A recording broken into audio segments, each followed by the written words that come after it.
चांद में नूर न होता तो तन्हा दिल मजबूर न होता। अरे कसम से कहते हैं आपसे मिले हम जरूर आते, पर आपका ठिकाना आपसे दूर न होता। देखो यस के नाम से लेकिन यार से का कहती है हो बड़ी ओकरा दिल हो गइल बा। ओए चिंगारी भाई का होता अब बड़ी ओकरा गम हो गइल बा। गम हो गइल बा लेकिन ये कहतिया कि जिंदगी में अरे संवरिया रे संवरिया वही सब में कह दिएगा। अपना नहर गइल बिया। हां गइल बिया ओकर बियाह हो गइल बा। हां बिया हो गइल बा। अपना ससुर से लौटल बिया।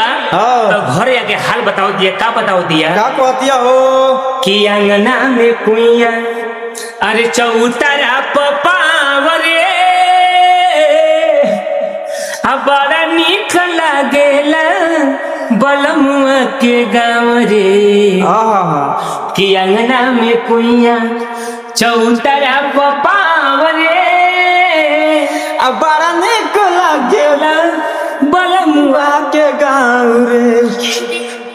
और का कहतिया कि अंगना में बोले ले छोटा की चिड़ैया आ दुआरा पलई कल के आ बजला बधैया आ बजला बधैया कि लहुरा देवारावा अरे करे न काम रे आ बड़ा नीक लागेला बलमुआ के गाँव रे। उल्लास में कहले बिया अच्छा कि कोठा अटारी को बाटे खापर पुसावा एकरा में सुन का होला कोठा अटारी से नीक बा मरई घर उहे कह दिया हमरा सोए तू का प्यार पूछो हमरा सोए के प्यार अलगे बाटे कि कोठा अटारी को बाटे खापर पुसावा आ सोया जी के प्यार हमरा फूलवा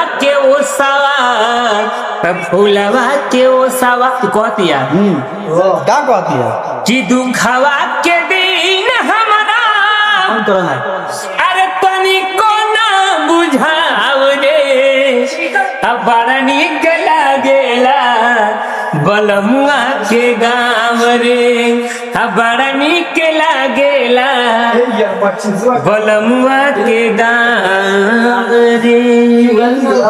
ब्यास जियो